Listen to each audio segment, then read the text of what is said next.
guys, welcome back to another Weird Wednesday. I'm Ashers, and this is Pato. Now, Pat, you had an interesting day today. You almost weren't here. Yeah. It was hard. I didn't know what I was going to do. Today sucked. It was like a crazy stressful. We both live in the Midwest, and today is the day that last night actually Chicago got hammered with like 18 inches of snow. Did you guys really get 18? We were supposed to get 8 to 12. We got 6. Oh, see, we were 8 to 12 too, and we got up by me where I work, was closer to 18. Now where I live, it was closer to 6. Okay. But I live in between where I live and work, it's like two different fucking weather systems because of Lake Michigan. So when I'm south of the lake and further inland, like southwest, which is where I live, it's a little bit, it's chiller. There's not so much chaotic shit. Yeah. Where I work is right off the lake, like on the north side of the city, and that just is fucking, it was terrible. And most of my coworkers didn't show up. Like the intelligent ones just stayed home, and of course my goofy ass fucking came in. And it was just a lot of stuff. I seriously had a come to Jesus moment where like I was just so stressed out. It was like right kind of before I talked to you, and I was like almost vomiting because I was so like freaking out about work. Oh no. And yeah, and it's like that's not a good feeling. It's not. I try not to be that guy that lives like that plays that high stakes of a game of poker. I usually try to be pretty chillin'. That was not to be today, but I had like a super awesome moment. So that was like that was my crisis moment. I dealt with it, came through to the other side, was driving home, and just saw like the sunset on the side of the expressway, and Moby's Feeling So Real came on my Spotify. And it was a nice little moment. I was like, fuck yeah, you survived this shit. Because like you can, I don't care if it's work or if it's like a breakup or like anything. We all have those moments in life like where, someone once described depression to me as the inability to imagine a better day. Okay. And that when you get struck down with depression, it's because you can't possibly imagine that this is ever going to be okay again, right? Because if you have hope and you have optimism, there's something to look forward to or kind of like lean towards, then it's kind of hard to get depressed because you're like, well, maybe this will work out in my favor, or whatever. Tomorrow's another day. And I had like the walls were closing in and it was real fucking stressful, and then survive it and you realize, I've had like 1,000,001 moments like these in my life. Yeah. Right. I didn't think I was gonna make it another couple fucking hours, and I'm still here, and rock and roll is still awesome. And that's so funny. I had that moment yesterday. Yeah. Just looking back on where I was exactly 1 year ago, my whole entire everything fell apart.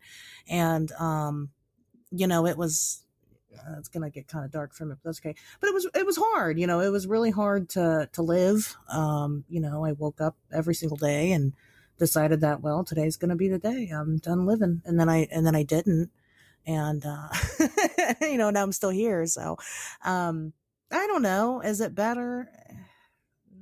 I don't know.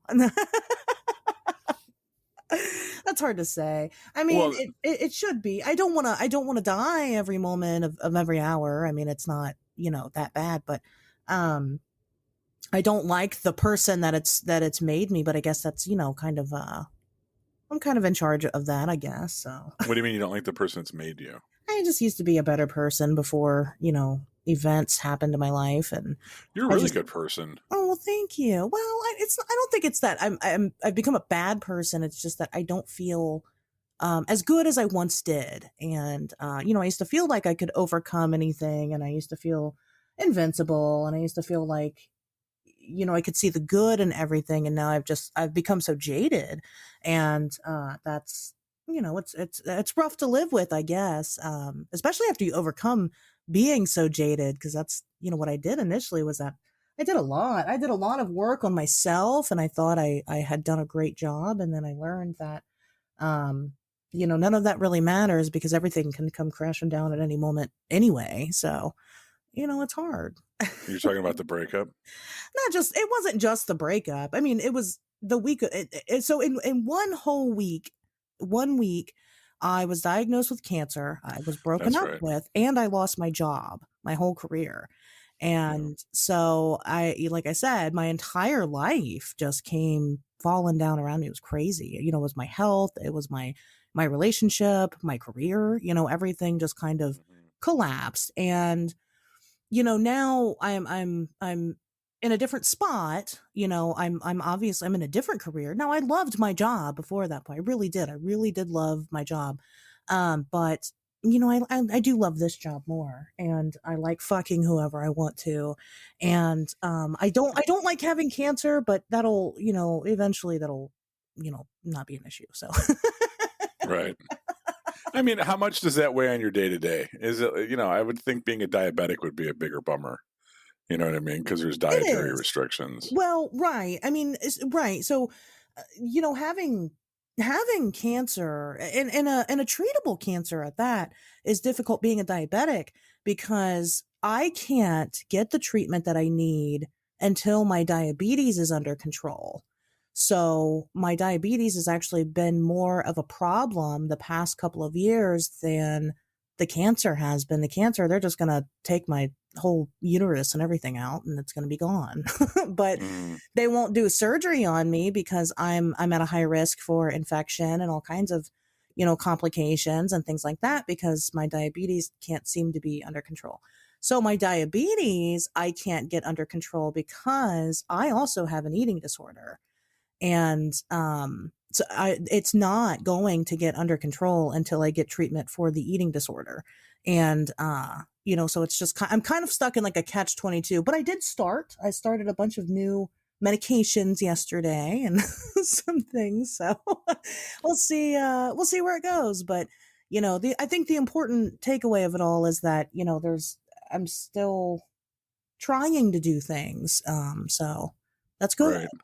I'm not completely ruining my life like I was a year ago. So Well, it's more about the journey than the destination. I mean, that's the way I kind of looked at it today was like, sometimes you literally just, and this is anyone that's been in recovery knows this, but sometimes you literally just have to take things day by day. yeah, And don't worry about what your ultimate goal is because that can seem too far away and too insurmountable, too big of a mountain to climb. So don't look at that. Just look at the fact that like I survived another 8 hours on the clock today. You know what I mean? You survived another, day of not having this person around or not producing the correct amount of blood sugar or whatever the fuck's going on with you. You know, um, yeah, you just got to look at it day by day and then figure that this all might be over in 10 years anyway. So yeah. what That's does it true. matter? And hopefully, we check out before these certain bills come due. Well, and it's hard, especially right now when we have like, I'm not going anywhere this week. I'm not doing anything, and that's because it's fucking wintertime in the Midwest. I don't like to be cold. I don't like to drive in the shit. I don't go anywhere. So for the next week, I'm staying home. Oh, I'm getting fucked up on Saturday. I Hell probably yeah. am too. So I took your advice. I set a date. I good. I'm yeah, I glad. was like, because you were talking about how like you need dates to look forward to. I'm like, you're absolutely right. Yeah. So I put my foot down. I said, okay, that's it. On such and such a day, we're going out. We're doing this. But And sometimes that's what you got to do. yeah, I got the babysitter, rallied the troops, and Good. it was yeah, it's gonna be good. But yeah, Well, anyway, good. I'm Then you can sorry. tell me about your weekend next week. Or Usually, not, I don't know. or whatever. Yeah, but no, everybody's inside right now. It's just a weird time. The pandemic's still going on, and so it can be hard on a lot of people. We are having a spike in suicides and things like that. If you're thinking about doing it, this is your message right here, right now, to not do it. Right. And that's it. Even if, well, like Pat said, sometimes you have to take it day by day. Take it from me, I had to take it minute by minute. It was a terrible time. It really was. And if I can do it, you can do it. And if you don't feel like you can do it, message me, send me a message, and I'll talk you through it as best as I can. So, but it can be hard. But it's kind of fitting, which is kind of weird because this conversation was Yeah, accidental. I Um, thought about that too. yeah, but it does go into tonight's topic. So a lot of people are talking about the newest hit show, the new family friendly show on Netflix, The Vanishing at the Cecil Hotel. Pat, did you watch it? So I Okay. did. Oh, you Now, no, did. I did. So I watched it. I got high and fell asleep during some of it, That's but fine. I did this weird thing that I do where I sleep sitting up, Uh-huh. where like I'm propped up on my elbow and I'm like facing the TV. I do it. It freaks my wife out, and I 3/4 of this I was very aware for, and then the last one I didn't. But and we'll get to this. I don't know how much time you want to spend on this because this could be a completely different show. But I worked in the hotel industry for 11 years, Yeah. and I remember when this shit happened because regardless of whether or not the supernatural stuff or all the conspiracy shit, Hmm. there are aspects of this that directly influence the hotel industry and standards and practices, and there's also aspects of this that um, shouldn't have happened but could have, and I don't know. I have hotels, and plus like I said, I worked in it for 11 years. I have stories like you would not believe, not necessarily weird paranormal stories, but just like crazy people doing crazy Yeah, shit. Because absolutely. if you have $89, especially with like Priceline and TripAdvisor and shit, if sometimes like if they're trying to move these rooms, and especially this place that we're going to talk about, what a shithole this place was. Yeah. Like, hey man, if it's only $35 a night, guess who's going to be there? Every boo boo head with $35 in their fucking pocket, right? Yeah. And they're going to be doing fucking drugs and partying and chasing each other around, and people are going to come looking for them, and all this stuff happens nightly, and especially now that COVID's going on, Yeah. and the hotels are begging people to stay with them. Like I have friends that still work in the hotel industry, and it's an epidemic right now of parties and crackheads and crazy people and all over the place. Well, I'm gonna shut up now. I'm well, yeah, rambling, we'll but slow down a little. We'll get I'm there. sorry. So, initially Pat had, he had mentioned he had something happen at work. He almost wasn't here tonight, and I was looking for a co-host, and I didn't want to talk about this topic without Pat because he has worked in the industry, and I definitely want to hear his take on things. Um, getting back to, we'll start with the Netflix documentary. I'm sorry. Um, I derailed everything, didn't I? Oops, that's my enthusiasm. I like you for it. It's good. You keep that shit up, Pat. Netflix. So did you like the documentary from what you saw, even though you fell asleep? Did you like did you like what you saw? Yeah. Okay. Yeah. Yeah. Okay. I wasn't a fan, but I think I found out why. Because I watched the Night Stalker one too, and I wasn't into that one either. I think my problem is that I don't like a documentary that doesn't give me any new information. And so maybe it's my fault for, I know the subject matter, and Right. there wasn't more information. I knew it all, and that's not the documentary's fault. That's just because I'm a nerd and I researched the shit out of this stuff. And Right. so that's how I felt with the Night Stalker thing. I'm like, why is everybody crazy about it? I already knew all this. I learned about Yeah, all but this. not everyone. It's it's like you and my old guitar player that like know everything about Richard Ramirez. Like most people don't. Yeah, You know what I and mean? I get that, right? Exactly. So it's hard. I'm like, I don't want to, judge it, based off of that. But it did help me decide, more, put the nail in the coffin of what kind of documentary I want to have, because I want mine to bring new information. I don't want to just parrot, oh, this is the Mothman, this is what happened, blah blah blah. So that was a good, that was a good realization. But it was informative. I think that it told it all. But the actual people and the actual investigation and the actual situation, I do have some issues with. But as far as the documentary goes, if you don't know about the Elisa Lam case at the Cecil Hotel, go watch the docuseries on Netflix. It does share everything that you need to know. But It's got a little bit too much conjecture for my tastes.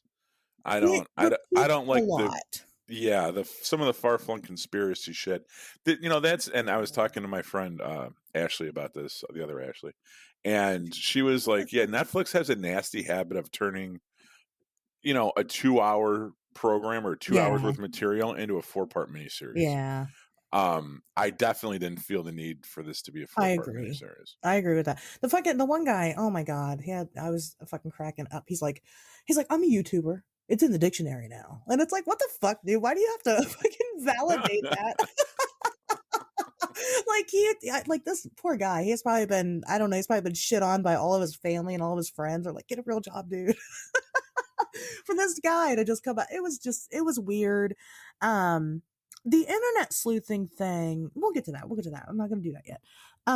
Back to the Cecil Hotel. Okay. So the Cecil started as a hotel. Okay. And this is important, and I'll explain why in a little bit, but it started as a hotel back in, like, I think it was 1924. It was the 1920s.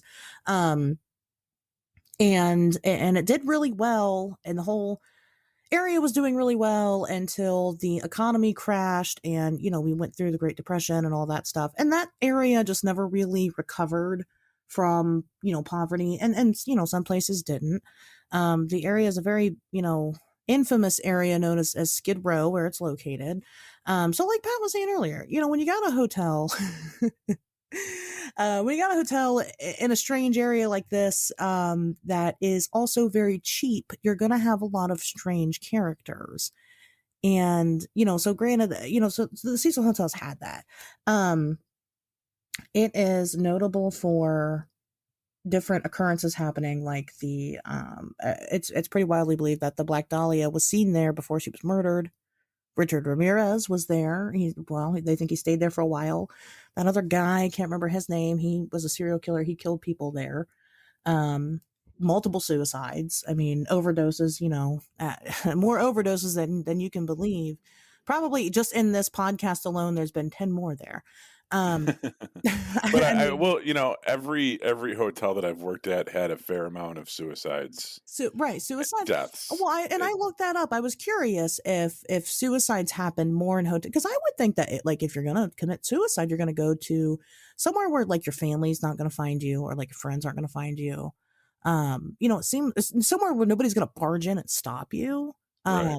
And suicides do tend to happen about 2/3 more in hotels than anywhere else. So that's not uncommon. Right. And look at any hotel that's been around for more than 5 years and try to figure out how many Yeah. deaths and Yeah, suicides and right. horrible fucking rapes have happened there. I mean, Yeah. I hate to say it, but these places are magnets for that kind of behavior. And every one that I've ever worked in had some ghastly stories about shit that happened, at them. So it's not to say that this place, being the, it's kind of a perfect storm because it's so old, and the area and the way that they kind of sold it, its accommodations, Yeah. its lack of frills, all of those ingredients put together. I bet it has maybe a slightly higher statistical, count of negative things happening there. Oh yeah. But in general, hotels are kind of magnets for that kind of shit. Right. So I don't think that this is a new concept either. I don't think there's anything spectacular about this particular hotel. Nothing strikes me as odd. It's been it's been an influence for different things, like American Horror Story did a whole season about a hotel, and that Right. they use the Cecil Hotel, they say, as like some type of inspiration or whatever. We've never talked about American Horror Story. Are you a fan of that show? I've never seen it. So I absolutely love it, but strangely enough, I've never seen the season. I've seen every episode of every other season. But The not hotel. No, you know why? Because there's there's a weird demon with a drill dick that rapes the guy from the New Girl in like the opening episode. And I didn't watch this like as it aired. I think at the time, like, this is something that me and my mom used to watch. So like if I didn't have cable, she would DVR it for me, and I'd go when we watched American Horror Story together and smoke weed, but like whatever. So I didn't see the premiere episode for the hotel season when it aired. One of my coworkers did. He's like, dude, that guy from New Girl got drilled in the ass last night, like literally, like this demon. And I was like, what? They described the whole thing, and I was like, all right. I'm just not gonna watch that. You're And not, then I just never. you're not gonna like the whole entire just because of that one part. You're not gonna watch the whole thing. I am You know. not a fan of rape in films. I do not like to watch that. I could pass. I was I think it was Casualties of War. There's some Michael J. Fox Vietnam movie that like traumatized me as a kid. Okay, yeah, well, that makes kids should not watch rape movies. Yeah. Let me just say that right now. If you were letting your child, I'm a huge fan of rape and revenge. That's probably my favorite genre out there. It really is. Oh, you're fucked up, Ashley. You're fucked up. Well, I mean, I get to live vicariously through these people that get to take out their rapists. I like it, so it works for me and my trauma. But like my kids never, I'm not gonna be like, hey, you want to watch this rape movie? Like that's not, that's, so I don't know how this happened for you, Pat, but I'm sorry that it did. Oh, I had an ex that watched Megan is Missing and then wanted to fool around. And That's weird. I was like, you're fucking gross. No, that's weird. That's not okay. That's not okay. I tried to, me and one of my exes were trying to like fool around. We got really drunk and we had Cannibal Holocaust on and we tried to like fool around and we just absolutely, I don't know if you've ever seen it, but we absolutely could not just because of the soundtrack. It's just, it's so goddamn comical. And if you know, you know. Yeah. So, but we were like, this isn't working. We gotta turn this off. No, I could fuck during just about everything except for that. Oh God, no, yeah, no, that's like, that's a topic for a whole nother. That's. All right, I'm sorry. No, it's all right. But anyway, so yeah, so like I said, I don't think there's anything fantastical about this this hotel. Now, everybody says that it's haunted. Everybody says that it's haunted. I watched some show about it today.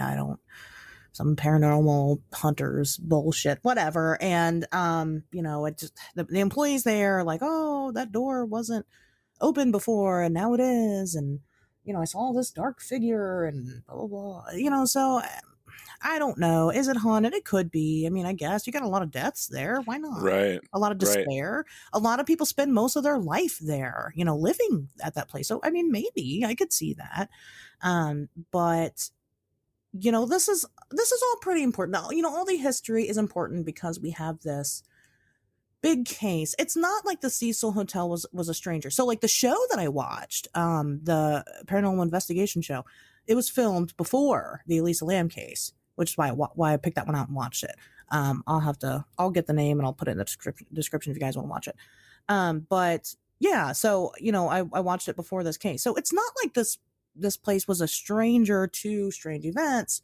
However, the Elisa Lam case just kind of took it and it really blew it out of the water completely, right?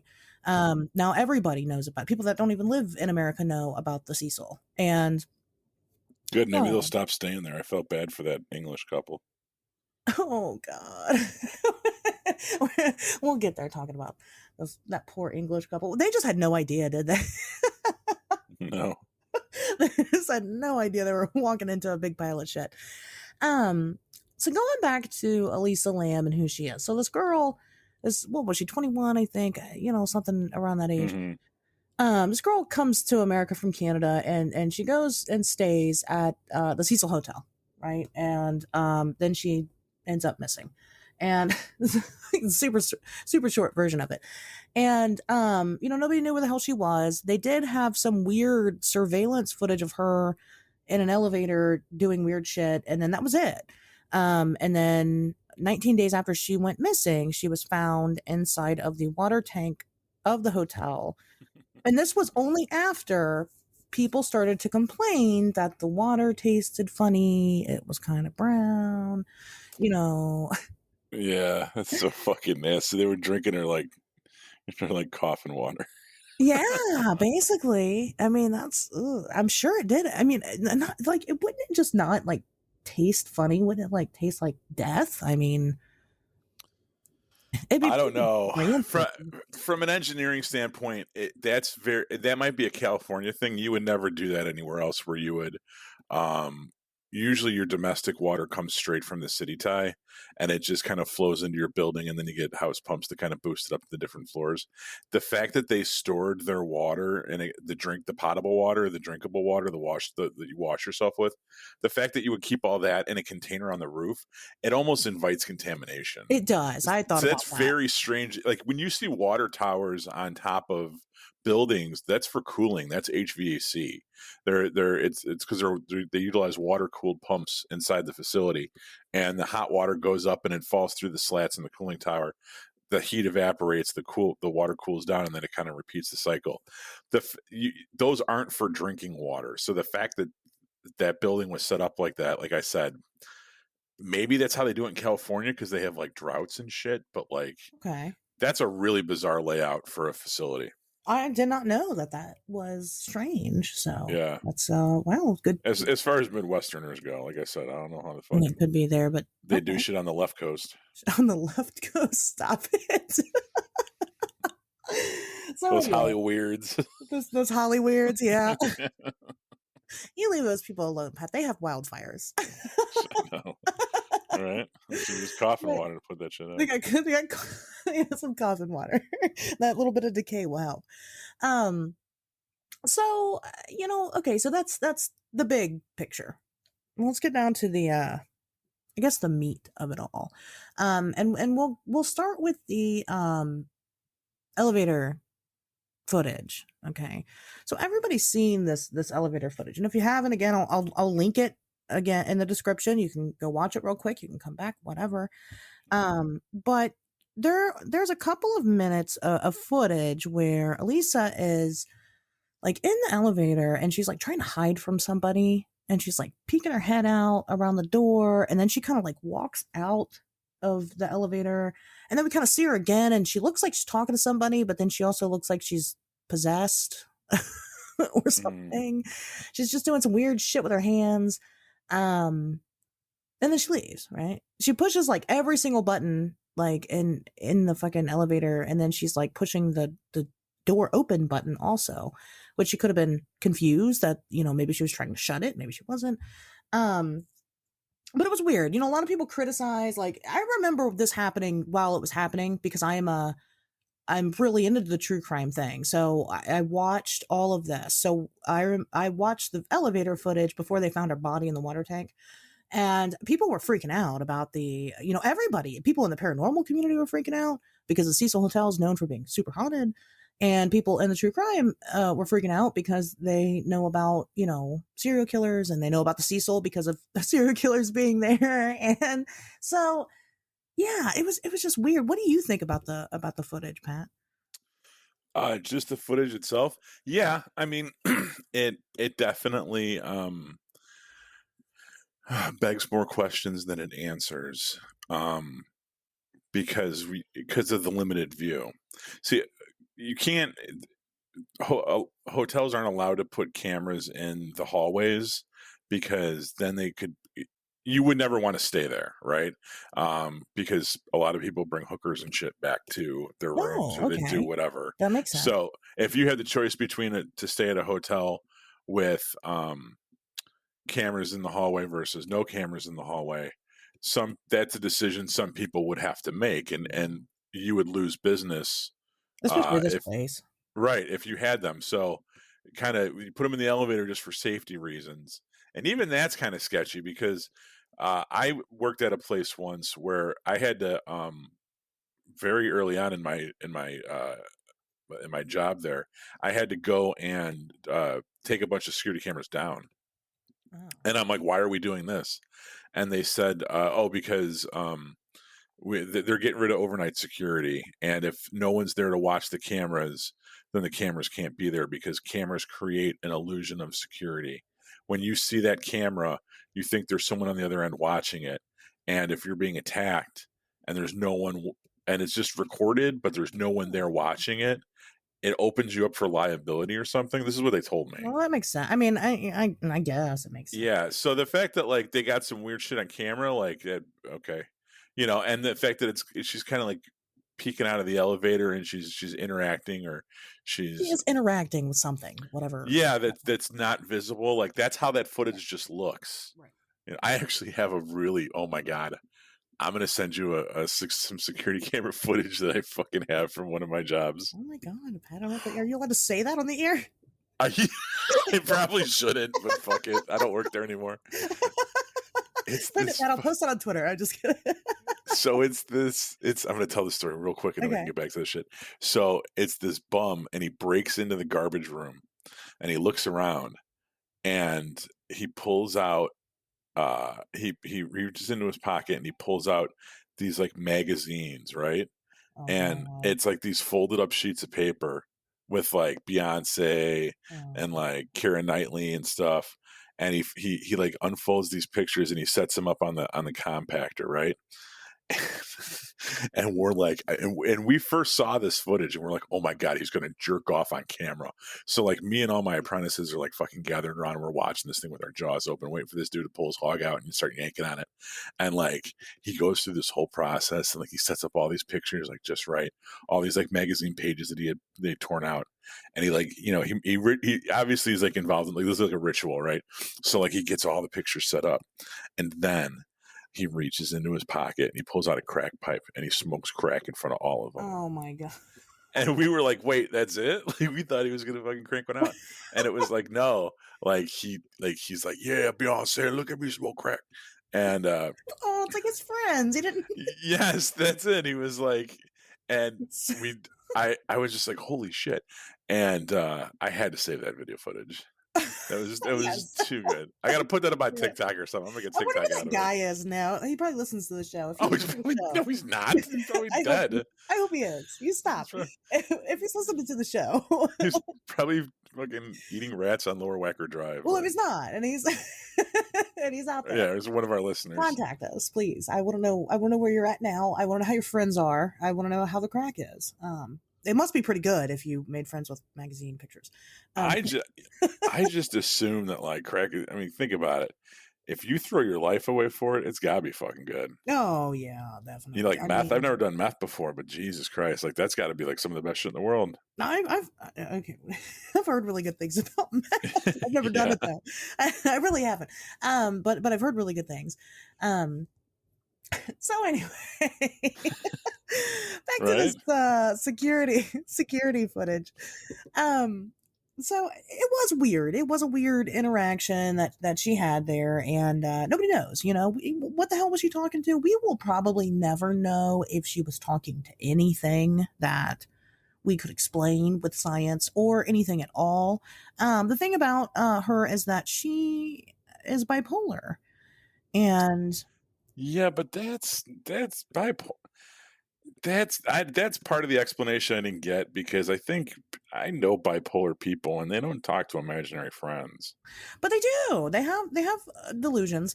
So I was almost murdered by my best friend's ex-wife because she was bipolar, and she was not. They don't. I mean, we went through this whole episode with her. And it was not good. So she was like actually waiting for me to show up at her house. Right, but you're corporeal. Like she knew you were real. Maybe she overreacted about something. She did. Right. Yeah, but at the same time, you're not imaginary. But her whole identity was not herself. You see what I'm saying? So she wasn't. She then all of a sudden wasn't female. She was male. She was going by a different name. It was wild. I don't know how to explain it. One of my other friends was found walking down the side of a highway. And so, no, I don't know if they can hallucinate or if they just create scenarios in their head where they justify these things. But I do know that you can have some pretty fucked up shit happen with being bipolar. It's not just mood swings. It can be. There's different types of bipolar. It can be mood swings, or it can be great delusions. I don't believe that this was caused by mental illness. So I'll say that up front. I don't think that this case has anything to do with mental illness. I don't think that she was hallucinating, in the elevator or anywhere, and that's how she ended up on this rooftop. I'll get into that soon. But she was, to her, she was interacting with something. Something was there. Another theory that people have is that she could have been on LSD. She could have been high on LSD. But you know what? Here's my thing about that is that, when you trip on most of the time when you do any drugs, but especially when you trip, you don't do it alone. I mean, some crazy people will do it alone. I guess she's got mental illness, but what I mean is that especially if it was her first time, I just can't imagine that like somebody that she met in the city, for one, when I go meet people for the first time or even for like the third time, I'm not like, hey, do you have any acid that we can do? Yeah. That doesn't normally happen. It can happen. It has happened to me before, but it doesn't normally happen. And it just doesn't make any sense. Like that whoever, if she went and did some hallucinogens with somebody, that they would then drop her off at the hotel and leave her alone. Yeah, I mean, I would never fucking do acid in that kind of situation. No, right. Like Never. that's I but maybe she was an idiot. I don't know. I mean, she could have been, right. She could have been extremely naive. That's the thing. There's not a lot of like, she had her, her blog or whatever. But there wasn't, but so what? I mean, if you base my whole personality off of, Twitter, I mean, it's just not who I am, it is, Right. it's a small sliver of who I am, but it's not, you can't characterize my entire personality based off of that, so same goes for this. We can't characterize her whole individuality based off of a couple of words that she chose to freely put out there on the internet. It's just, you just can't do that. So was she dumb? I don't know, but it's just very unlikely that that was the case. So I don't think that drugs were at play. I mean, they did the toxicology, but they wouldn't be able to tell acid was in her system. Get to a spinal tap. Right. And I don't think they did that.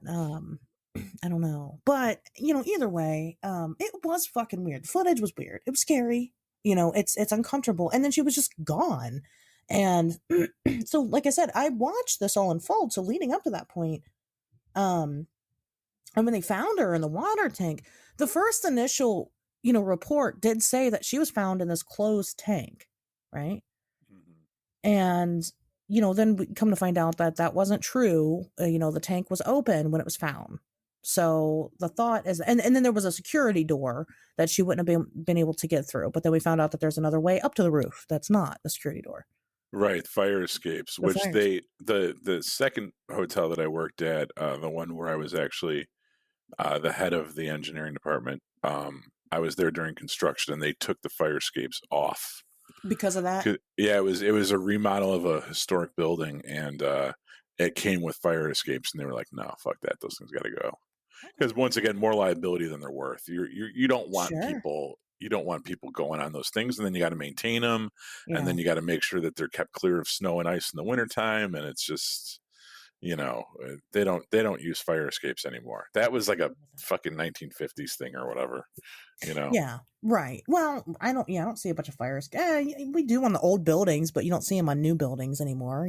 Right. Oh yeah, yeah. If they haven't taken them down yet, it's because they kind of got grandfathered in. But at some point, those will all come down. Yeah, that makes sense. Yeah, so I mean that's then so that's the what they say happened is that she went out a window, she went up a fire escape, she went to the roof, put herself in the tank for whatever reason. She wanted to swim. I mean, why? Why would she even get in there? There's a Well, whole roof up there. Well, what? How? and here's the other thing. I know for a fact that, like, yes, you're supposed to keep those rooftop doors closed, Right. but usually those are like a different key, and sometimes you forget your key, and sometimes you just leave it Sure. open, and like it's real easy to come across something that's open that should have been closed, and then you just close it real quick and say that it's fucking closed.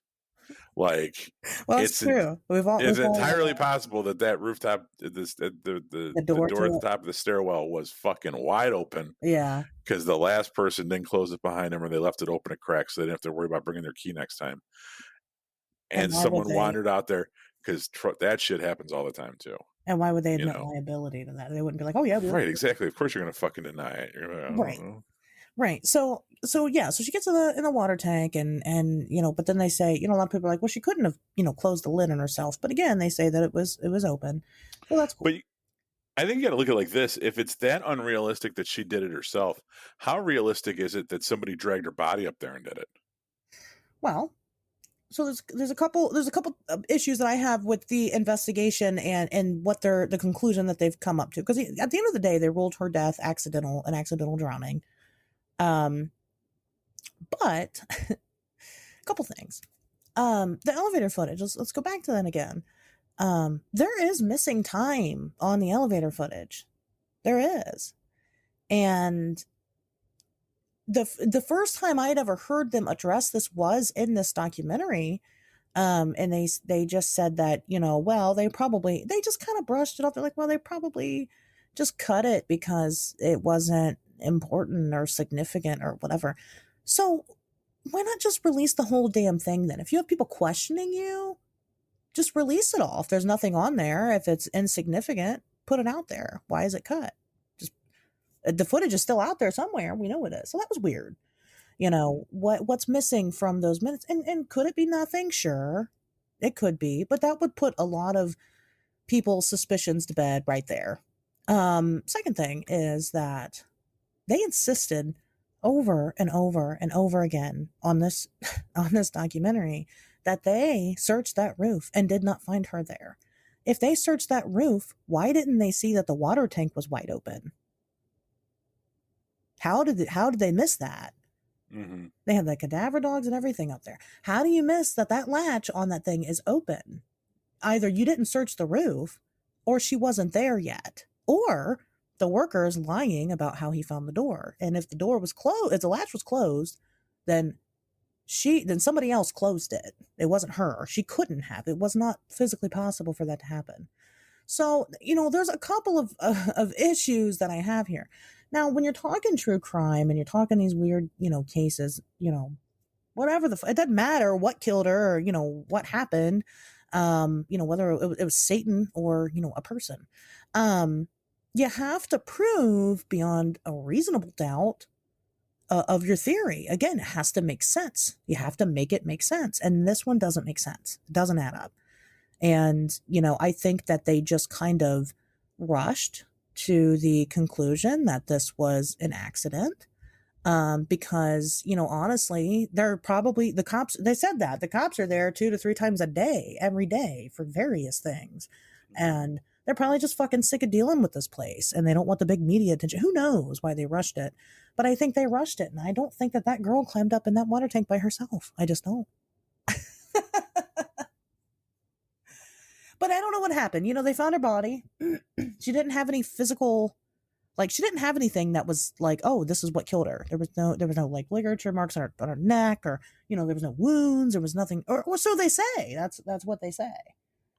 But that would mean that there was some kind of fix-in with the coroner's report. It would have to be some kind of cover up. And I don't know if that's the case. I mean, I don't think that that's the case, but I think that there's a lot that they wouldn't be able to find out, because she was missing for so long. Who knows when they don't even know when she died. People keep saying she was in that water tank for 19 days. For all we know, she could have been in there for 24 hours. We don't know. We have no way to know now. And dead before that point, she could have been alive for a week and then die. We really have no idea. We don't have any way to know, when she might have died. So unfortunately, I think that this would just end up being another unsolved case. And I think it very much is. I don't think it's solved. I don't think that makes sense. And it makes me upset that, that now they've put it, and I think that they put this into a documentary, not just because it's a hot topic, but to put it to rest and, be like, oh, look, this is what happened. Stop worrying about it, but not because I think there's some demonic force or anything at the hotel. I don't think it's I don't think it's that kind of government cover up. I just think it's we're lazy and don't want to do our job type of thing. I think that's all it is. They just don't want to be accused of being, not able to solve it, which, I mean, it's understandable. There's no evidence for anything else. I mean, this is what you got. Yeah. But at the end of the day, those things don't make sense. So, that's, I don't, like I said, I don't think it's that. Now, as far as hotels go in general, fucking throw a rock at a map. Okay. And I'll tell you what, whatever town it lands on, it has a haunted hotel. They're everywhere. Oh, I think they're all haunted. Oh I yeah. think you can walk up to any go into any hotel and walk up to a housekeeper and just say, "Hey, what's the haunted floor here?" And they'll tell you. Oh yeah. They'll be like, "Oh yeah, the 10th floor." Yeah, they've got a room, right? It's room one two Yeah, two, or whatever. everybody knows everyone knows what floor it is. Everyone Yeah. knows if it's a room or whatever. Oh yeah. Um, Yeah. and usually it's attributed to something that happened in the past. Right. The first hotel I worked at, it was the 7th floor, and there was a football team that was staying there, and Okay. they abused the shit out of some women, Oh. and there was very bad vibes on that floor ever since. Wow. Okay. Yeah, Did they it kill was. someone in that room or just Did what? did they Yeah, somebody did die. Okay. Somebody died on that floor as well. But that was, you have a lot of ODs, Oh yeah. and there Well, was, you got people that live there and they live the rest of their life out at a hotel. I mean, it happens. yeah. That's definitely, the case. Have you ever seen any ghosty ghouls at your hotels? No. Well, I was on Midnights for a very long time, and I kind of learned to I don't want to say embrace it, but you knew you were going to get the willies when you were walking around, because Well, yeah. what they would do, like in the wintertime, is like, you're only at 30%, right? So you're basically going to put everybody on certain floors, and then you'll have 4 floors that are occupied and the rest of the hotel's empty, right? Sure. So if you have to do room PMs, or you're changing filters, or you're doing touch it, whatever you're doing, you're basically pushing a cart around, and you have the whole entire floor's empty. Right. And I would do that, and I would be listening to podcasts or music or whatever. And you walk into certain rooms, and I remember this one time I walked into one, and just the way the curtains were closed, and just the way that they fell, I was sure that there was someone behind the curtain standing there. Okay. And at that point, you got 2 choices: you walk over and you open the curtains and you see no one's there, or you turn around and you leave the room. Yeah. you know and I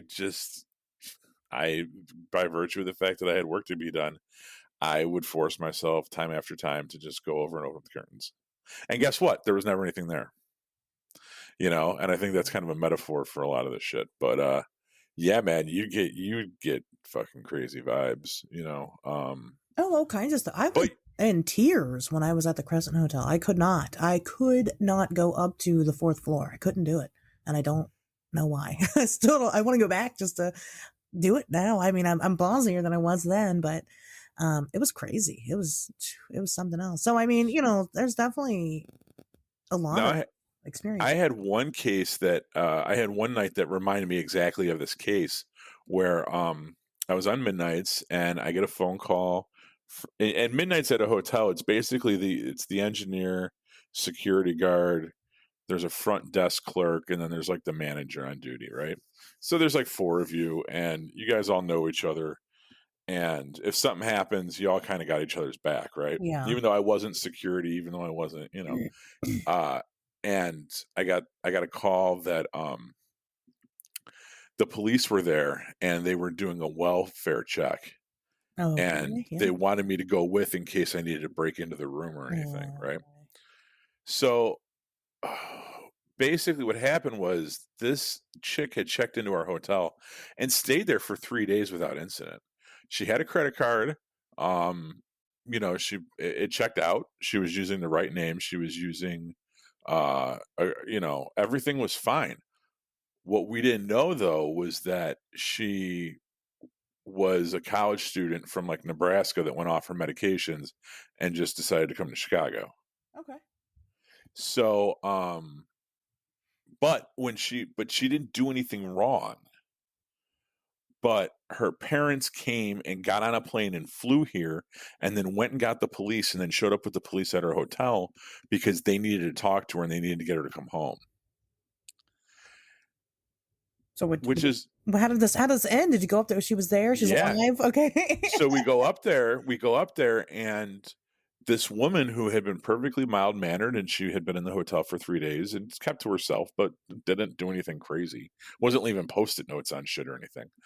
Um, this woman gets a knock on her door at 1 o'clock in the morning. It's her mom. She just flew in from Nebraska. Come on, Emily, you got to come home. Well, this woman loses her shit and goes from like what to like, oh my God, like fucking, and it turns into this big thing, and she's screaming and the mom's screaming, and I was like, well, you got the door open, I'm out of here, and I just fucking left. Like I wasn't gonna sit there and watch these strangers fight in the middle of a hallway, but it No was security. yeah, I mean, I had enough of the story at that point to leave. I didn't need to see what happened next. So, but yeah, I mean, so that you got a situation like that where this person, I guess, was at risk, but like they really weren't irate or like disturbed until their mother just showed up to try to take them home in the middle of the night. Like Yeah. that would piss me off too. She was her own guardian. She was of a legal age. She didn't steal the credit card that she used. Yeah. So how lawful was what her mother did to show up and try to take her home like that? And that made me think of this case because this chick kind of did the same thing where like Yeah. she just kind of had an at school freak out, needed to get away, and came to California and say at this shithole. Maybe that was, and I'm not. Maybe that was her parents that showed up, or maybe that's who she was arguing with, was somebody that came and was trying to take her home. And You you don't know, think they'd admit to that? not if it resulted in her killing herself. But True. you know, I used to repo cars too, and I will say that there are certain people that that don't talk, that won't say shit no matter what. You know what I mean? There's certain cultures that are Yeah. very, That's very, true. very tight-lipped about fucking anything. That's true. You can't even get them to tell you if this is the right fucking phone number. Like they won't say shit. Am I at the right address? No, I don't know. Get the fuck out of here. So, not to be stereotypical, but like, no, I don't think that they would feel the need to fucking say that they were there and they played any part of this person's emotional distress. You know. Hmm. Um, That's a good. That's a good point. I guess I never really. I hadn't thought about it that way. I don't know. I mean, I do impulsive shit all the time, and a lot of people have to come and yell at me for doing. It's not that I'm not an adult and I can't make my own decisions. It's just that sometimes those decisions are bad, and sometimes my crew has to step in and be like, "Listen, you're making bad decisions." I guess it's nothing as crazy as packing up and leaving, but I mean, yeah, but if somebody can't, I mean, like, think about it like this: like, if you're at a party and someone's like shows up and is like, "Yo, you got to go home right now," you'd be like, "Get the," I mean, yeah. I know Well, how I yeah. respond to that shit. Right. You know And what I I mean, mean? you don't know this, like, and in your case, in your situation, you don't know if like, maybe her parents are, emotionally abusive and she's just trying to get away or, whatever. I mean, that's a possibility. You don't know what they would be going back to or. Right, right, and that's why I kind of removed myself from the situation too, because I Yeah. felt bad for the chick. But she was clearly over. I think overreacting for the situation. But you could say just as easily, no, the person that overreacted was the mom that got on the plane in the middle of the Sure. night and flew to fucking Chicago to bring her daughter home. You From know, Nebraska. right? That's true. What do you think happened with Elisa Lam? Pat? What's your take on it? Um, I don't. I don't think there was anything supernatural. I think that it was maybe she was being harassed by another guest. I think she might have been unhinged because there's several reports that she was doing cockamamie shit when she Stuff. first Yeah. got there, Yeah. So she was obviously a little off her kilter.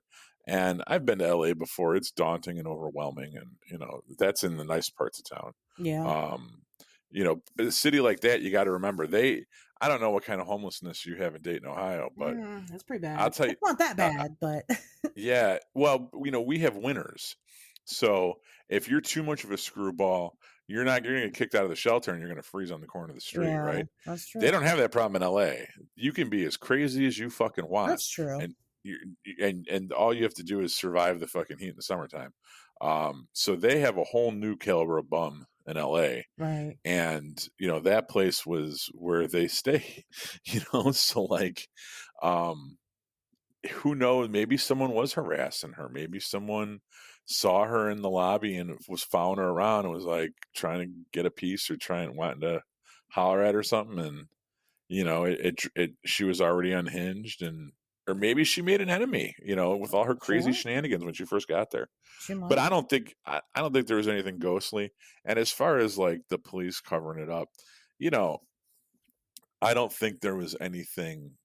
If their corners were cut or there was anything covered up, it was probably for the sake of just putting this whole thing behind them and moving on, Yeah. and stamping case closed on the middle of the folder, than it was trying to protect somebody's son who was on a murder spree or some shit. And I agree with that. Yeah, that's basically what I was Yeah. getting at. Is that is their verdict correct? I don't think so, and I think that there's pretty obvious things that point to that it's not.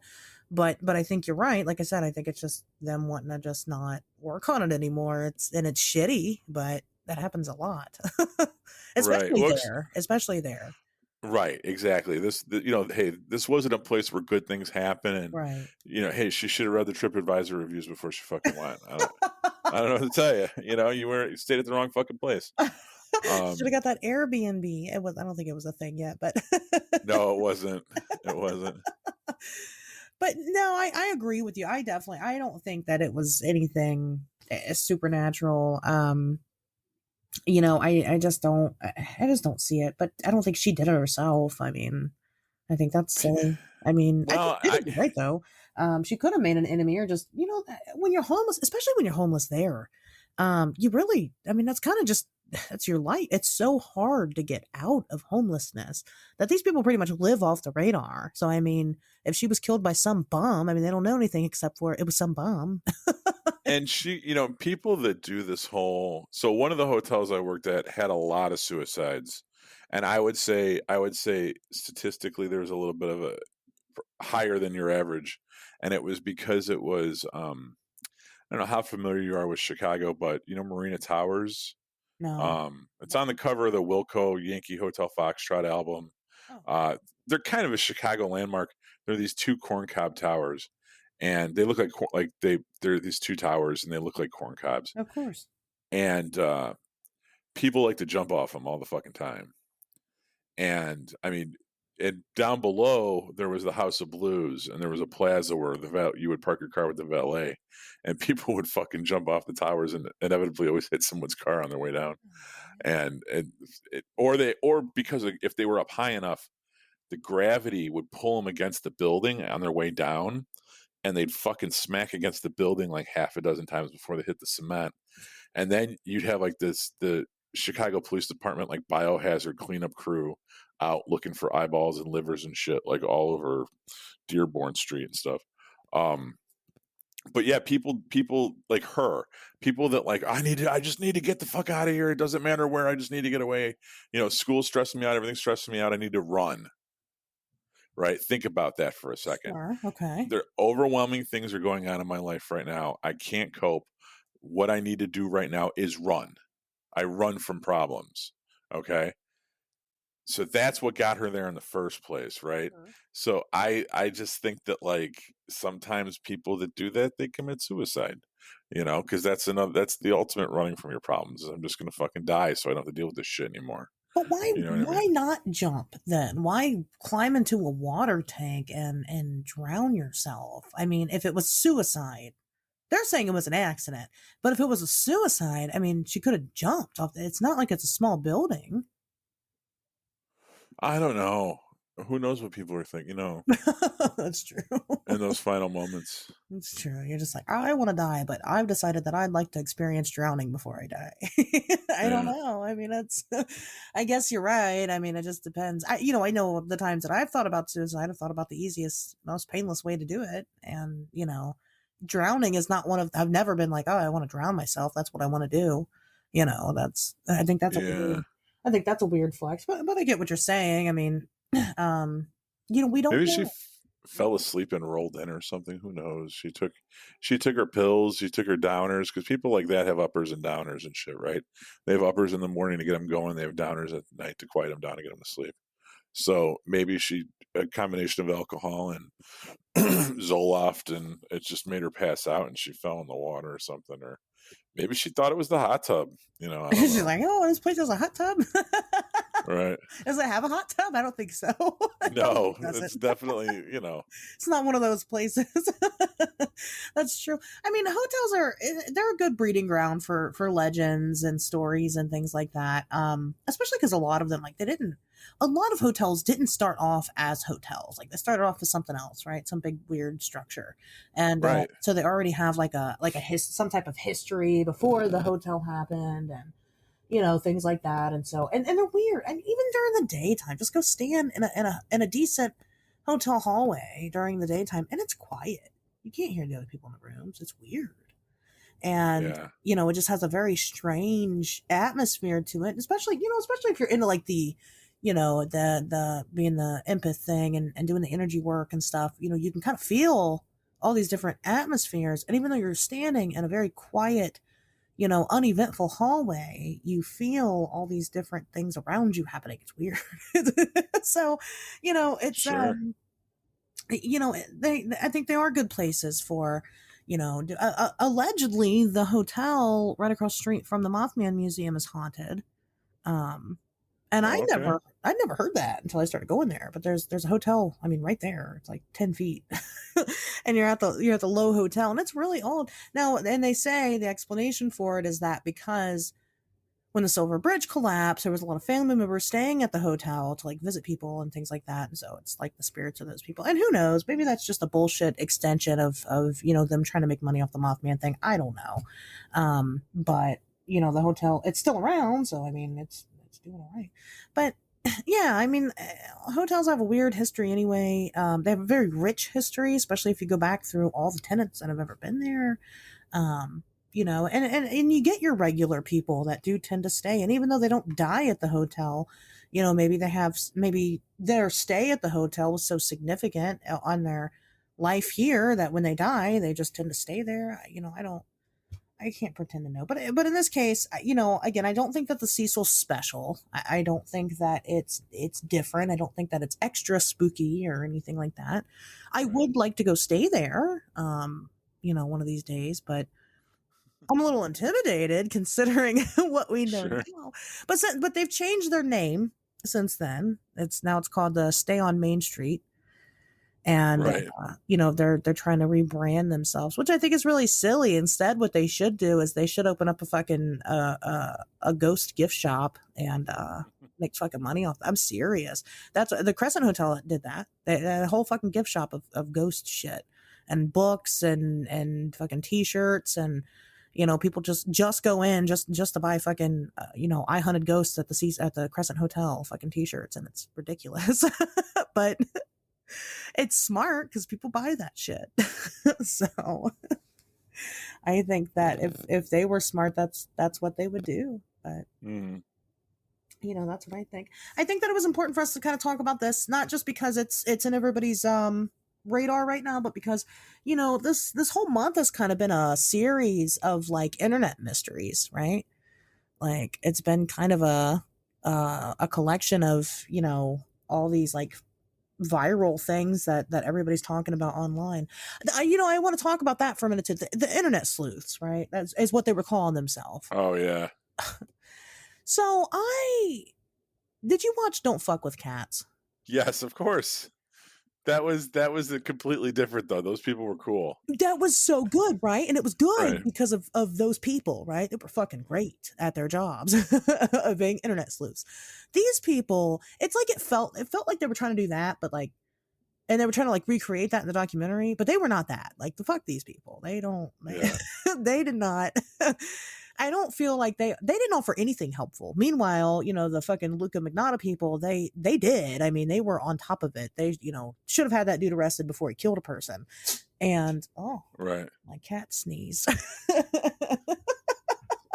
Anyway, he wanted to speak up. He likes those people too. So, that was good. Now these people, they just weren't like that. And instead they were spreading all these weird conspiracies about. Right. They accused that like Mexican metalhead guy, like they were a little reckless with their with with their internet with their sleuthing, I guess. accusations. Yeah, and that was, and obviously that made me upset because, that's my people. That's, Right. as a goth, I mean, that pisses me off. That's I've never killed anybody yet. So but no, yeah, no, they really did. They bullied the hell out of that guy, and it was so easy to prove or disprove that, that he didn't do this. It was so simple because he wasn't even there during the same time. He doesn't even live in the United States and shit. It's like, Mm.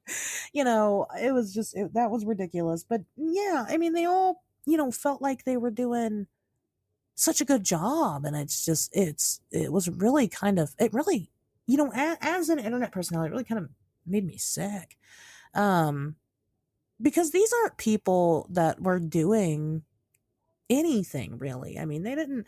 Some people were going out, some people went out to, like, I think there was some dude that like took a picture of him at her grave eventually, or some people went to the Cecil Hotel, but not everybody. And it just was, it was fucking trendy to talk about this unfortunate event, whatever the hell happened to her.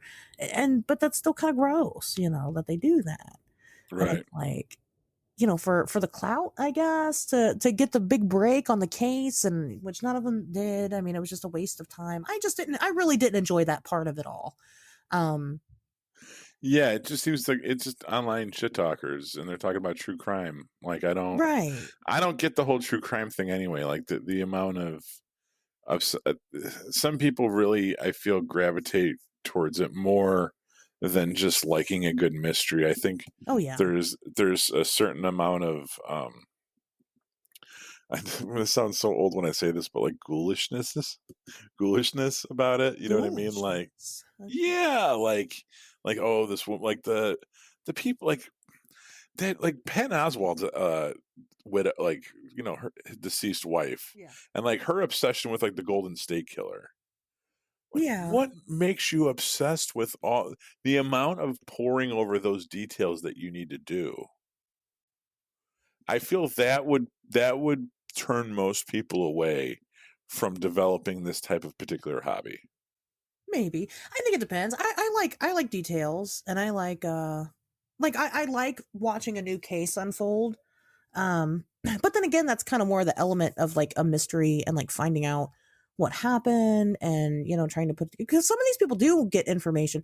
Some of the some of these true crime groups, let me tell you what, these people, they need to work for the FBI. They're great.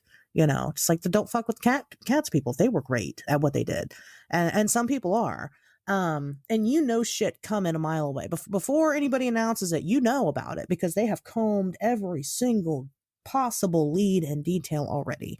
And so that's fun. I think that's interesting to watch everything happen, and then you kind of get more of a, I don't know, you kind of, when the case closes, when you follow a case all the way through to the end and it closes, then you end up having some type of closure. And I think that the gratification of having closure probably is what sets me off. I don't get a lot of closure in my life.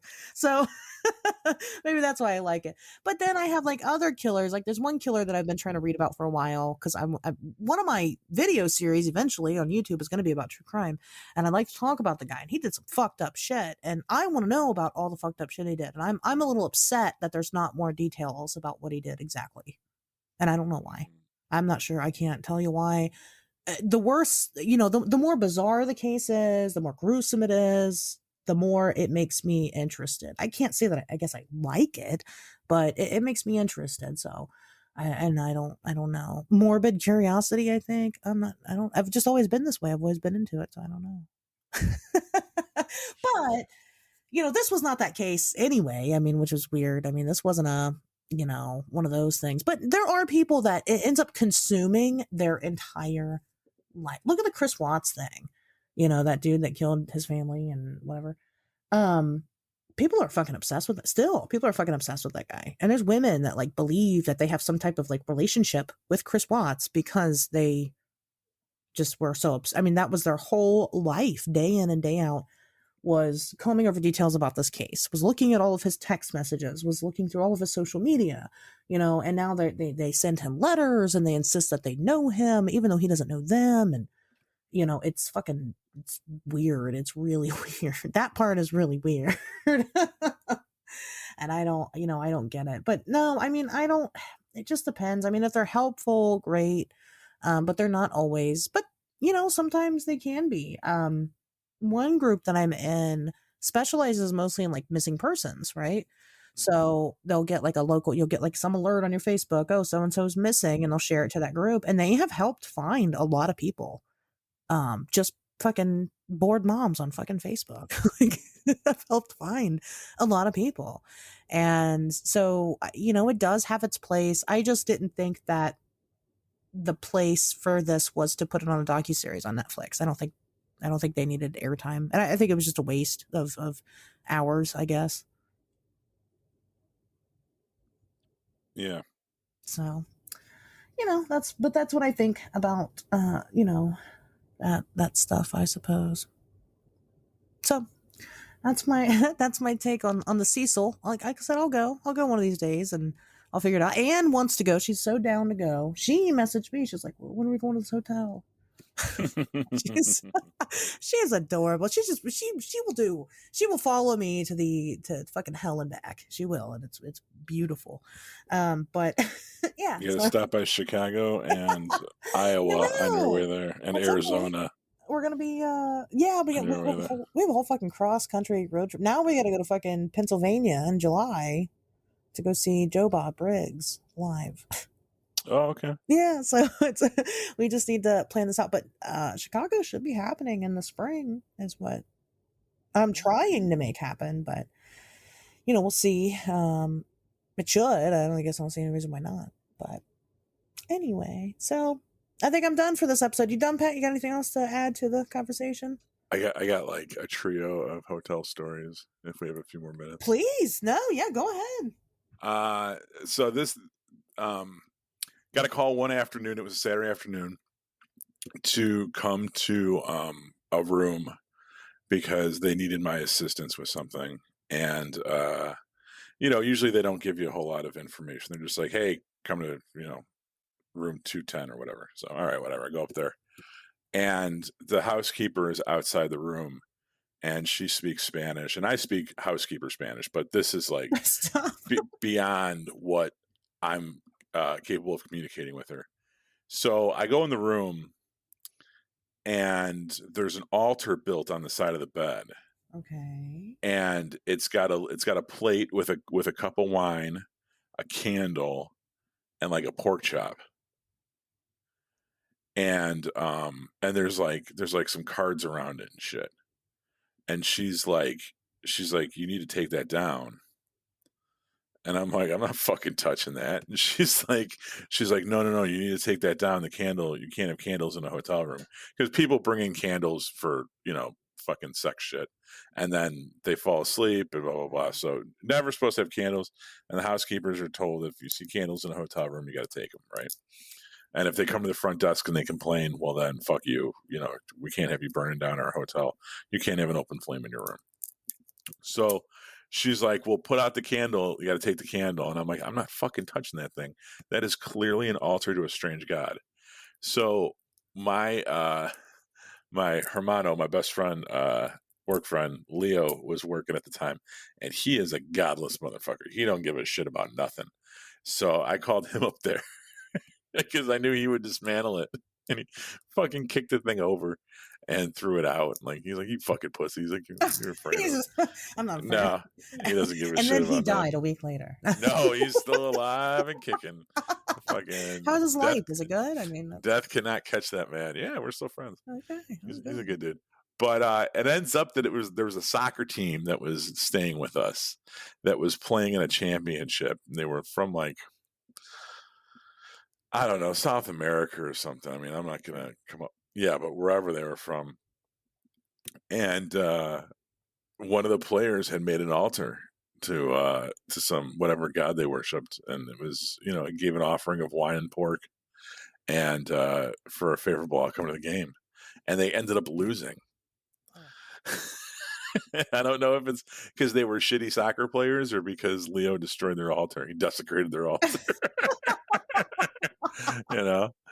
But so that was one of the funny things that fucking happened. It's because they got white white wine. They should have gotten red wine. That's No, it was red wine, but yeah, I hear what you're saying. Another story I have, I wasn't mine. It was in one that one of my fellow engineers told me.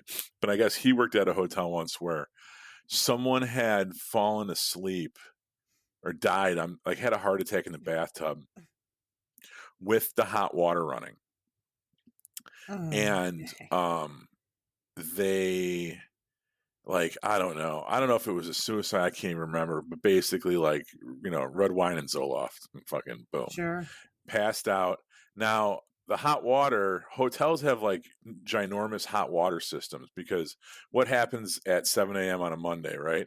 Everybody takes a fucking shower at once, right? So you have to have a very big tank. It's not like the water tank for your house or apartment or Right. whatever. We're just going to go, you can maybe take a shower and do the dishes, and then that's it. It's got to reheat.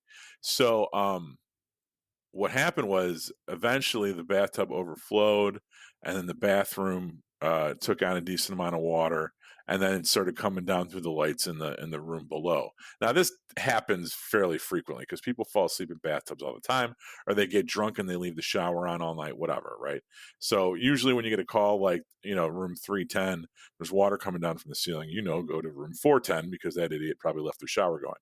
So the guy goes up and to the 310, complains there's water coming down. He goes to 410, opens up the guest room, and then goes into the bathroom, and this person is dead underwater and there's steam everywhere, and the bathtub's just like going, right?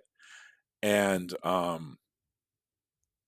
the cops come and they have to take this person out, and I don't know how long they were sitting in there for, but basically like he said that when they took the person out of the bathtub, like their skin stayed in it. Yeah. And like Yeah. yeah, and it was fucking sick, and it was like a boiled chicken or something. Yeah. um so Yeah. that was uh, that was Mike's story.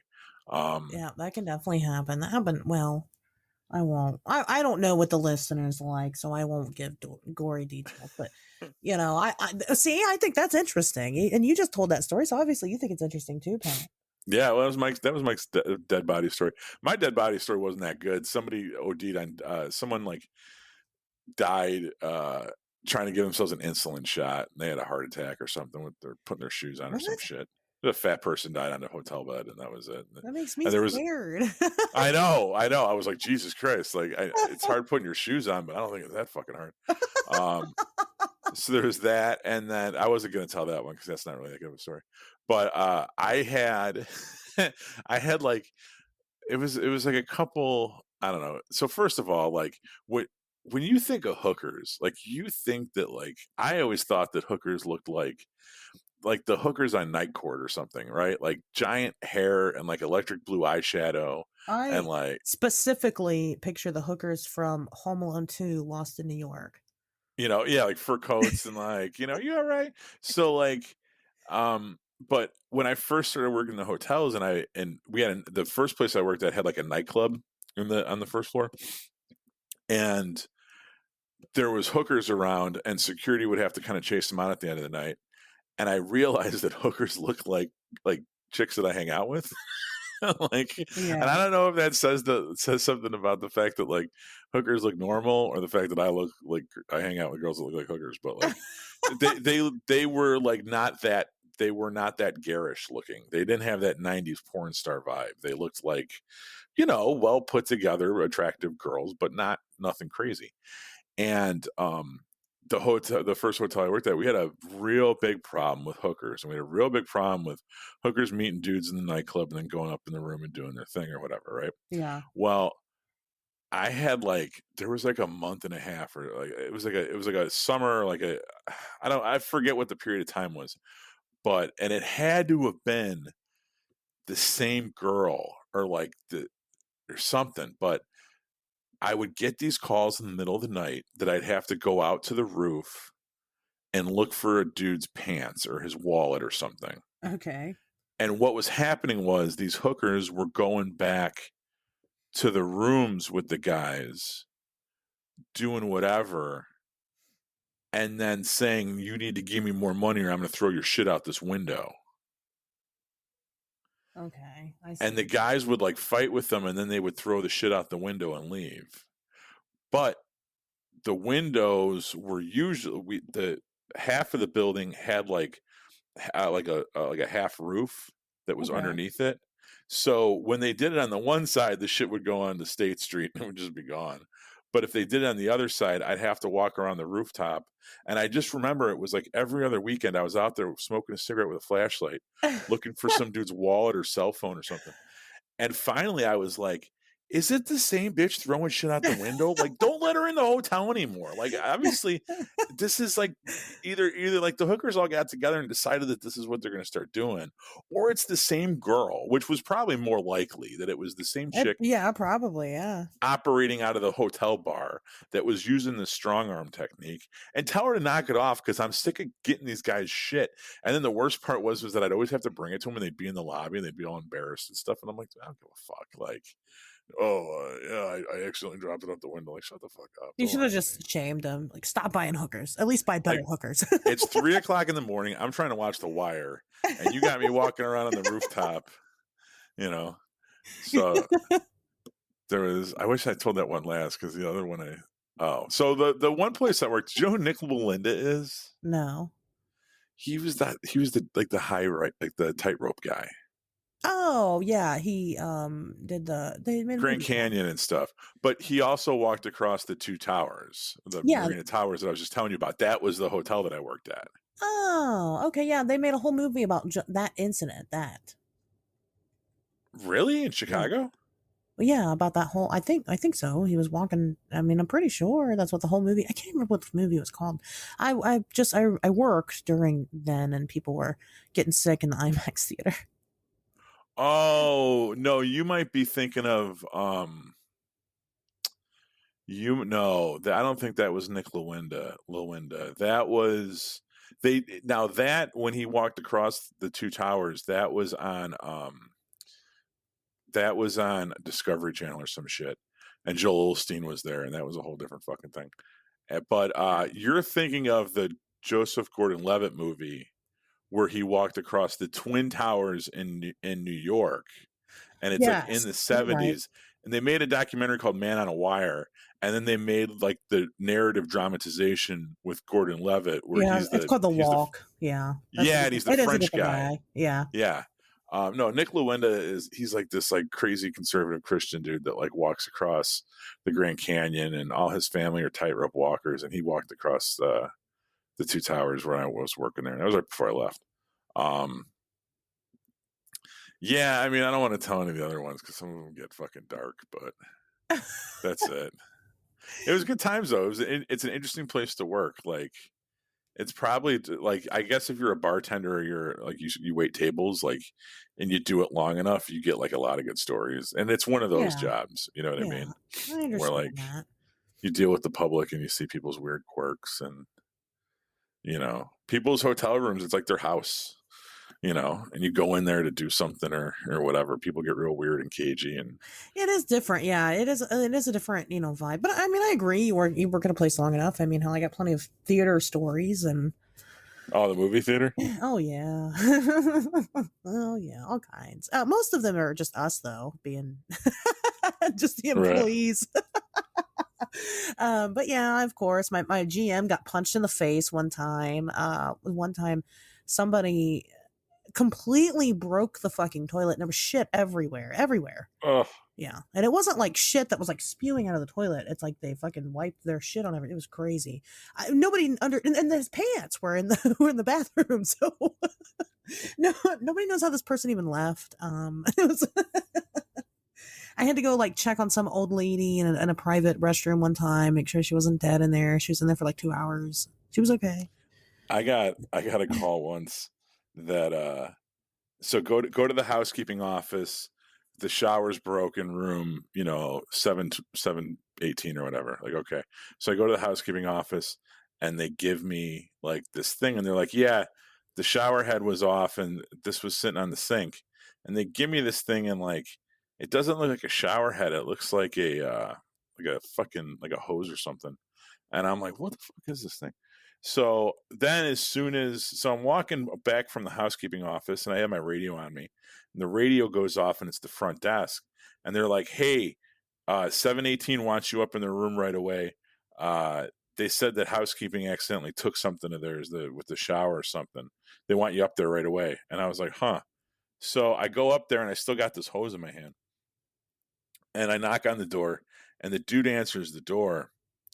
And as soon as I look at him, I realize that this hose that I'm holding on to is an enema attachment for the shower head. And I was like, and I just looked at the guy and I'm like, oh, this all makes sense now. Um, and that sucks. Yeah. And he goes, oh my God. He's like, I thought they threw that out. You have no idea how expensive it is. I'm like, no, I don't. And so I guess like he had checked into the hotel and he had unscrewed the shower head that's naturally there and screwed in his enema attachment. I had something similar happen in another room where they said the shower was clogged, and I was like, okay, like that. Usually it's just hair or something. And I went in there to unclog it, and it wasn't. It was like this weird, like it was like wet bark or like some kind of wet driftwood or something. And I'm pulling this shit out of the tub, and there's these two guys in there, and the one guy keeps kind of looking at me, like craning his head in the bathroom to look at me, like pull all this stuff out of the drain. And I get about halfway through and I realize that it's shit. But it's like shit that had been like washed and like cleaned and like still had like what's wrong mass with to it. What? I said, what's wrong with people? Well, he was giving himself an enema in the shower, and then like it clogged the drain. I know, but I know. It's not your home, people. I guess. Well, yeah, okay. You're there, and I mean, if you're at home, like do whatever you want to in your shower. It's on you.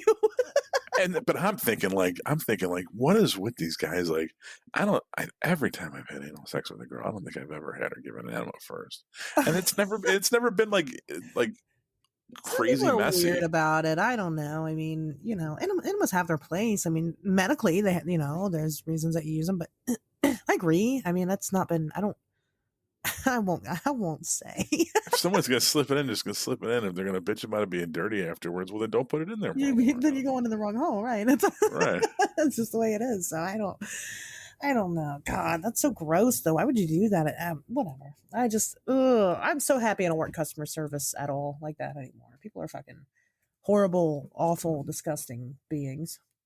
Well, the one place I was at was attached to the House of Blues, so we would have all the musicians stay there. Sometimes like not necessarily overnight, but like let's say a bus pulled up, like NoFX is playing a show on Friday night. Well, their bus gets in at 10 a.m. Friday morning. They'll get hotel rooms, for the day, and then so they have a place to sleep and shower and hang out, and then they go play the show at 7:00, and then at 10:00 they get back on the bus and they drive to the next town, right? So they're not like technically spending the night, but they're still like, and sometimes they would spend the night, but the celebrities would always stay there, and I'd have to sometimes like lock off the elevator and like escort people back and forth. When I first started working there, Samantha Ronson was the guest DJ in that nightclub in the lobby. Do you know who she is? Do you remember that? It might be before your time. No, I don't know who it is. Samantha Ronson, she dated Lindsay Lohan for a couple years. Oh, I had no idea. I don't follow celebrities. I don't know. I'm not in the know. Lindsay Lohan was like my generation too. I should have known better. Yeah. Well, so Lindsay Lohan would be there, and I would have to give her rides up to her room and whatever. Yeah. And I bet you did. I bet you rode her all the way up to her room. No, she was just. That's what was so crazy was that like the first time she got in the elevator with me and I had to give her a ride somewhere, she was like, it was right after she had gotten a DUI in LA for something. Yeah. And she got on the elevator, and I remember looking down at her because I'm like fucking 6'4", like I'm a big dude, and I'm looking at her, and she's like this little girl, and I'm like, how much could you really have drank to get that DUI. I'm like, you probably had like 3 fucking screwdrivers, you fucking lightweight. And then I'm like, so then like you would watch the news and like there was all this stuff about bad girl Lindsay Lohan and like Colin Farrell, like, you Yeah. know, as an alcoholic. And I'm thinking like, man, bring them to the fucking south side of Chicago. Like, I wonder how much like these people really booze it up. Like if they're people like me and you could probably drink them all fucking under the table. Not that that's anything to be proud of, but Well, like, I don't know. I mean, especially when you got endless money, I don't know. That's right, probably what you do. but you're also like 5'4" and $105, Yeah, like that's true. 95 pounds. Like seriously, how what does it take for you to fucking wreck your car in an In-N-Out burger drive-through? Like nothing. You know what I mean? Like you can't. You probably had like 3 drinks at the fucking club, and like that was it. Just a couple cocktails. It doesn't take me. It doesn't take me much to get really drunk anymore. I think the biggest issue. Well, first of all, I only drink hard liquor, so there's that. I do Hey man, shots, no and fucking then around. I do like 3 shots, and then I'm like, okay. Then I do 2 more. Then I'm trashed. Then it's the next day. You're right. That's it. In my head, I'm only doing 2 more. Who knows? It's probably like 10 more. I don't know. I'm fucking drunk at that point. It doesn't matter anymore. Right. But no, you're right. That's true. That's true. Wow. That's pretty. I guess I didn't think about that when you work at a hotel in Chicago. You got all these people, cool people, fun Yeah. people, I guess. Yeah. I mean, I'm sorry that you didn't get to smash Lindsay Lohan. No. Katy Perry, I met her. I Did spent you hit that? Thanksgiving with her. I'm just kidding. You said What? you spent Thanksgiving with Katy Perry. Yeah, it was Thanksgiving and she was playing a show at the it was I Kissed a Girl era Katy Perry.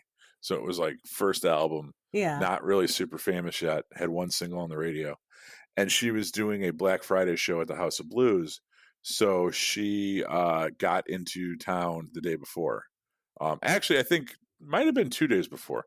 And I was working. It was, my work week, so I was there and got a call to go up to her room. That first night she got in the Wednesday, she needed a new remote, and I said okay. So went up there and gave the remote. She had like a tour manager, some guy Yeah. that like answered the door and like wouldn't just took the remote from me and gave me $5, and I was like, all right, whatever. And then second night I got called back and she had dropped an earring down the sink in the bathroom, and they kept wanting to borrow tools to dig it out. Okay. And then finally I was like, I went up there like the second or third time or whatever, and I was like, get out of the way. I'm like, let me just fucking do this. So I went in there and started taking the drain apart, and I got underneath the sink and started taking it apart, and she came in the bathroom and started talking to me. She was like, do you think you'll be able to get it? And I was like, yeah. And I got it out for her, and she was like so happy. They gave me $20. But Snoop Dogg did like a similar thing. Like he stayed when he stayed with us, he had a whole wing of 1 floor. Like so, like you get off the elevators and you go left or right. When you went left, it was all Snoop Dogg's rooms, and he had the room all the way in the back. Now he wanted to hook up an Xbox to his TV, but I wasn't allowed to go in the room with him. I had to meet with his people in another room and show them how to hook it up to that TV. That way, they could then take the Xbox into Snoop Dogg's room and hook it up in his room. Okay. I wasn't actually allowed in the room with Snoop Dogg. I had to confine myself to a satellite room, which What was do you think Snoop Dogg's hiding in that room? They were just smoking weed. I just think he didn't fucking want me in there. That's just silly. I mean, in the time that it took for all that to happen, they could have just like Snoop Dogg himself could have just Googled it, and But I guess if you're Snoop Dogg, you don't have to. Yeah. So fuck that, I guess. We would have Dan Aykroyd would stay there all the time. And Oh. my buddy Leo would go through his shit looking for the Ghostbusters 3 script. Dan Aykroyd would be a great dude to try to get on the show, actually. He was okay. He was people have like mixed stories about him being kind of a dick and stuff, but I always thought he was cool as shit. I was always like, "Oh my god, your Ray Stantz." Like I was like totally like, "Oh my god," And he was like, yeah, I know. Here, I need help with this, And he was cool. Belushi was really cool. Jim Oh, I bet. Belushi. Yeah. Yeah, because the two of them would do, um, they would do like you could hire them to do Blues Brothers shit Yeah. for like your corporate event. So like there would be a pharmaceutical company and they would rent out the House of Blues and they would bring those two guys in and they would do their little Blues Brothers shtick. And Yeah. actually, we had a lot of banquet areas at the one place, and you'd be surprised when like, so you know what a bar mitzvah is, right? It's like when Yeah. a boy becomes a certain age. Yeah. Well, there's things called bat mitzvahs, and they're for the girls, Yeah. like Jewish girls. And like, dude, there's people that would like seriously hire fucking Kelly Clarkson to come and do a performance at the bat mitzvah for like 100 people, and it would be like $12,000 for like an hour performance. And we would have to deal with like all that shit. Yeah. And like the Kelly Clarkson people, or like fucking Jewel was another one. Like, who even gives a shit about her anymore? Well, But it was probably cheaper, so right, yeah. they were the poor. The I won't even fucking say it. I should. But yeah, well, that's I'm not gonna talk shit about Jules. She did her damn thing, good for her. yeah. I remember I was talking to like my girlfriend at the time, and she was like, "Did you meet her?" And I'm like, "Yeah." And my girlfriend was like, "What did she say?" And I'm like, "Put on your PJs in the pouring rain." Something, I don't know. I'm like, I don't know. Just fucking mumbling some shit about, She said, "I'm who's gonna, Jules." That was it. Yeah, no. yeah. And you're like, who? I'm just I'm kidding. like, did she stay at the hotel? I'm like, nah, she was cool sleeping in the back of her car. Because that's Jules' whole big thing, is she used to be homeless. And I'm like, well, Stop. they just parked on the side of fucking Dearborn Street and just crashed in the back for a Well, I little think bit. that's wow. That on that note, I think that's a great way to end this fucking dark, depressing show about murder and mystery in hotels. It works for me. That's great. Well, I mean, let us know what you guys think about what happened to Elisa. Do you think that the detectives are correct? Do you think that they need to do some more detecting? It's closed now. They'll never reopen it. And I don't think we'll ever know. I think at this point it's just speculation, and it's fun to dream, even when those dreams are nightmares. So. But on that note, guys, we will see you back here next Wednesday.